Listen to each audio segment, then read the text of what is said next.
हैं या जॉब करते हैं तो कितना मुश्किल होता है पैसा हाथ में आना, लेकिन हॉस्पिटल में वही मुश्किल से कमाया हुआ पैसा हाथ से बालू की तरह निकल जाता है।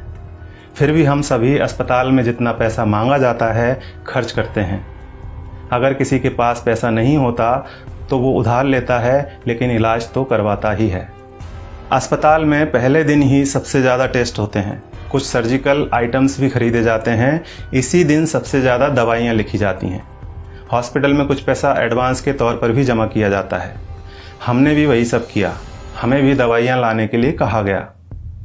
आजकल हर हॉस्पिटल का अपना मेडिकल स्टोर होता है, सो यहाँ भी था। हमने दवा ली और हमारा जो पहला बिल बना वह था 8,369 रुपये का। हमने अपनी जेब से इतने रुपए निकाले और देना चाहा तो पता चला कि हमें तो सिर्फ 4,620 रुपये ही देना है।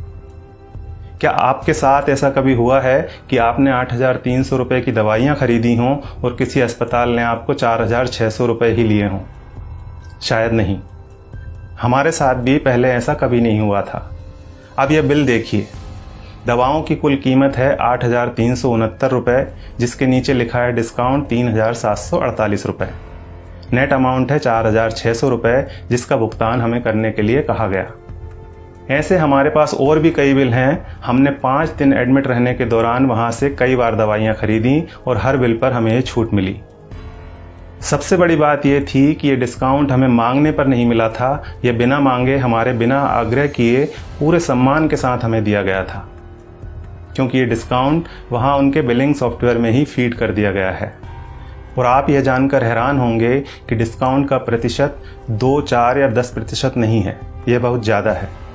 कुछ सर्जिकल और इंजेक्टेबल में डिस्काउंट 91% यानी 91% तक हैं, और जितने भी पेशेंट वहाँ एडमिट हैं सबको इसका लाभ मिल रहा है।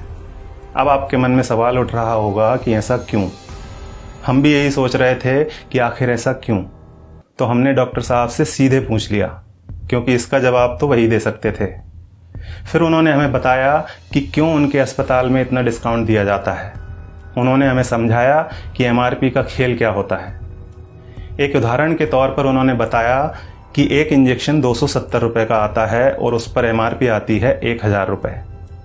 उन्होंने कहा कि मेरा मन नहीं माना कि मैं 270 रुपये का वह इंजेक्शन अपने पेशेंट को 1,000 रुपये में बेच दूँ।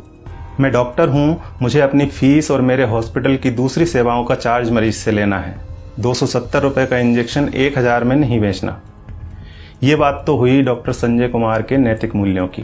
अब यहाँ सवाल ये है कि दूसरे ज़्यादातर अस्पतालों के मालिकों ने क्या अपना ज़मीर बेच दिया है? बेबी गैस्ट्रो केयर अस्पताल के डॉक्टर संजय कुमार की तरह ये क्यों नहीं कहते कि हमें भी अपनी सर्विसेज का पैसा ही मरीज से लेना है? वे क्यों नहीं कहते कि 270 रुपये का इंजेक्शन 1,000 में हम नहीं बेचेंगे? दूसरा सवाल ये है कि आखिर दवा कंपनियों द्वारा इतनी MRP लिखी ही क्यों जा रही है? इनको किसने अधिकार दिया है दवाओं पर इतनी ज़्यादा MRP लिखने का? और आखिर में सबसे बड़ा सवाल यह है कि हमारी सरकार, हमारा स्वास्थ्य विभाग, हमारे प्रधानमंत्री और स्वास्थ्य मंत्री क्या कर रहे हैं? वे इस बात का संज्ञान क्यों नहीं लेते? क्या दवा कंपनियों द्वारा लिखी जा रही MRP पर अंकुश लगाना नोटबंदी या धारा 370 हटाने से ज़्यादा कठिन काम है? क्या इसे व्यवहार में लाना GST लागू करने से ज़्यादा मुश्किल है? अगर नहीं तो फिर क्यों दवा कंपनियों को इतनी छूट दे रखी है?